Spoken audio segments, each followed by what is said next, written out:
Olá meus amigos, tudo bem com vocês? Espero que todos estejam muito bem, sejam todos bem-vindos a mais um vídeo do Política do Bom Senso.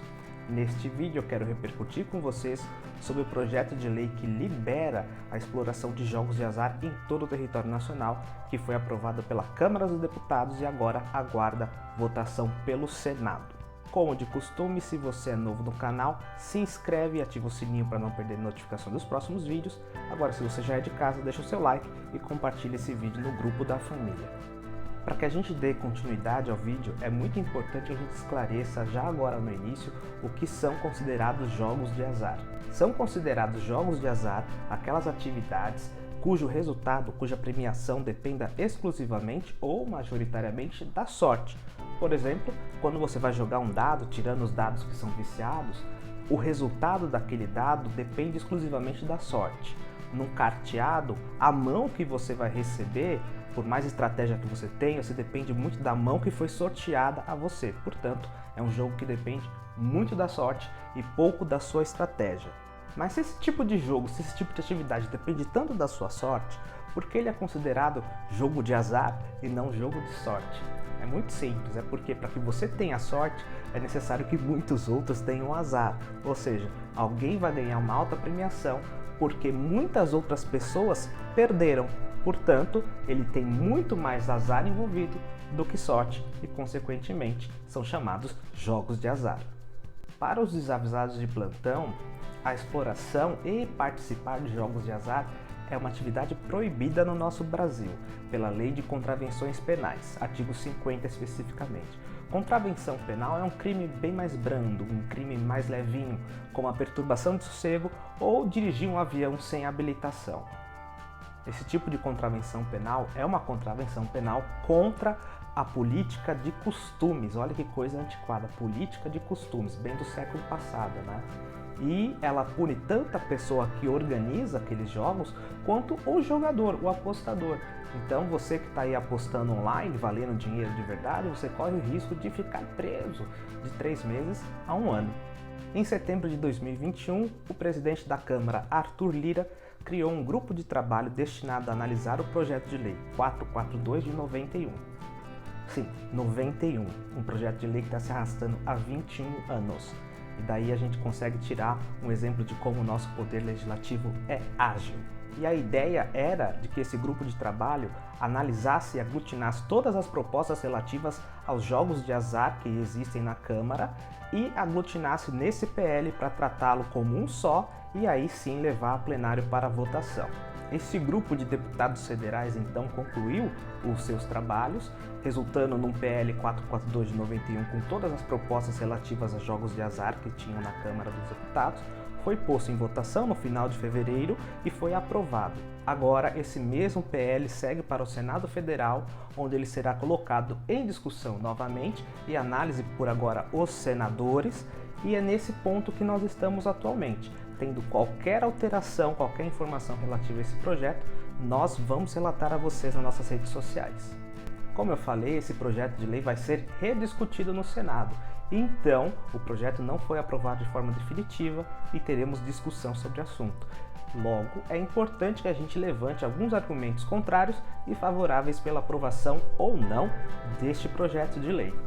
Nesse trabalho de levantar argumentos que são contrários ou favoráveis à legalização dos jogos de azar no Brasil, eu confesso para vocês aqui que eu tive muita dificuldade de achar argumentos contrários que não fossem aqueles que esbarrassem em argumentos muito subjetivos, como a degradação humana e imoralidade. Afinal das contas, uma pauta de costume é muito difícil a gente discutir para âmbito nacional, uma vez que cada indivíduo tem uma régua moral diferente do outro. Mesmo assim, eu achei 2 argumentos que valem a pena a gente comentar aqui sobre a contrariedade à legalização dos jogos no Brasil. O primeiro ponto diz respeito à possibilidade de vício aos jogos. Os vícios aos jogos são reconhecidos pela Organização Mundial da Saúde como uma doença, uma patologia. Inclusive tem um CID específico para ele como uma doença relacionada a transtornos, no caso a obsessão, o vício por jogos. Um outro argumento que eu encontrei contrário à legalização dos jogos no Brasil foi de que é possível que essas empresas relacionadas a jogos de azar, os cassinos, que forem criados possam ser utilizados para lavagem de dinheiro. Esse argumento eu acho meio fraco de se sustentar, uma vez que no Brasil o brasileiro é muito criativo e até loja de chocolate já foi utilizada para lavagem de dinheiro. Então quem quer encontra um jeito, não necessariamente será por meio dos cassinos. Por outro lado, eu não tive tanta dificuldade de achar argumentos favoráveis à legalização dos jogos no Brasil. E isso inclusive fez com que eu tivesse a seguinte opinião: eu sou favorável à legalização dos jogos de azar no nosso território nacional. O argumento número 1 é relacionado à liberdade. Uma vez que os jogos de azar forem legalizados, ninguém é obrigado a ir a um cassino jogar. Vai quem quer. E na minha concepção, eu não acredito que o Estado deva dizer o que você pode ou não fazer com a tua vida. Ele tem assuntos muito mais importantes para lidar, como a nossa segurança, que aliás está bem falha. Outro ponto também interessante é taxação, tributação. Ninguém aqui é inocente o suficiente para acreditar que não existam jogos de azar no nosso território nacional. Nós sabemos que eles existem, vide, por exemplo, o jogo do bicho. Com a legalização dos jogos de azar, essas atividades passam a contribuir com o erário público, ou seja, eles passam a arrecadar impostos, coisa que hoje, na ilegalidade, eles estão completamente livres de pagar impostos. Outro ponto também interessante e favorável à legalização dos jogos de azar no Brasil é justamente a legalidade. Agora aquelas atividades passam a ter regramento legal e, consequentemente, não são mais ilícitos. Logo, você que é empregado de uma atividade de jogos de azar vai poder ter a sua carteira assinada, por exemplo, e ter, consequentemente, os seus direitos trabalhistas assegurados.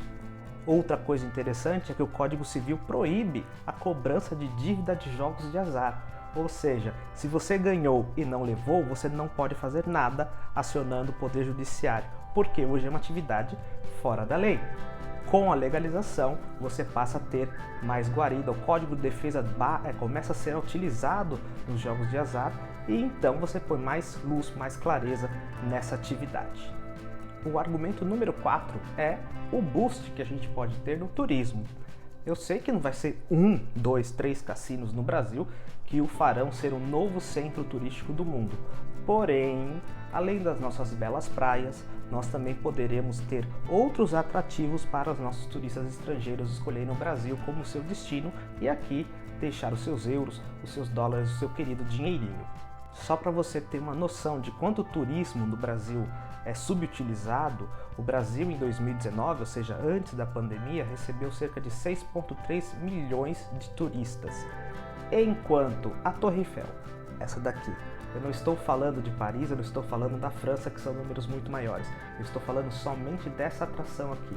Em 2019 recebeu 6,1 milhões de turistas, ou seja, 15 mil metros quadrados atraem quase a mesma quantidade de turistas do que todo o nosso território nacional. Então, o nosso turismo é muito subutilizado, então a gente precisa de mais atrativos para os turistas e, na minha concepção, talvez um resort com um cassino possa ser um deles. Um último argumento que eu posso utilizar favorável à legalização dos jogos de azar no Brasil é de que eles já são legalizados. Você pode falar, uai Danilo, você está falando tanto aí que eles não são legalizados, eles vivem à margem da lei e agora você diz que eles são legalizados?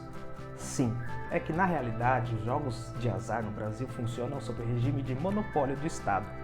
Você certamente já ouviu falar das loterias da Caixa, a Mega Sena, a Loto Fácil e outras que você pode ver aqui nesse quadro que existem e funcionam com a mais perfeita legalidade. A única diferença é que elas são providas pelo Estado.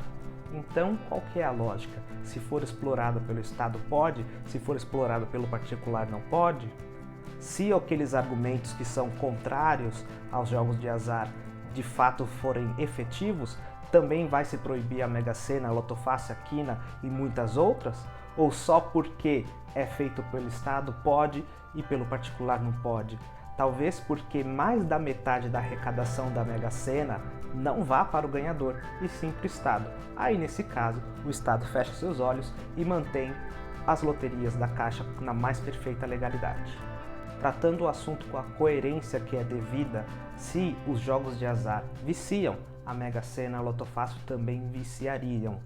Logo, se elas funcionam na legalidade, outras modalidades de jogos de azar também deveriam funcionar.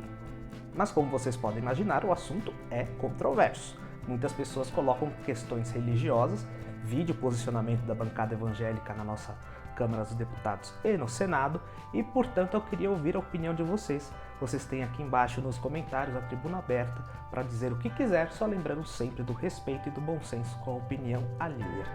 Por esse vídeo é só, eu agradeço a sua audiência até aqui e faço o último pedido que, se você ainda não é inscrito no canal, se inscreva e ative o sininho, daí você não perde as notificações dos próximos vídeos. Aproveita também para dar uma olhada nos vídeos que a gente já gravou, eu tenho certeza que algum deles vai cativar você. Por outro lado, se você já é inscrito, deixe o seu like e compartilhe esse vídeo no grupo da família. Nós também temos um perfil no Instagram, o Política do Bom Senso. Siga-nos também por lá, nós levamos alguns cortes dos vídeos que nós trazemos aqui para o YouTube e também complementamos as informações com stories diários sobre política nacional e internacional. Por esse vídeo é só, eu agradeço vocês pela companhia até agora, até um próximo vídeo, tchau, tchau!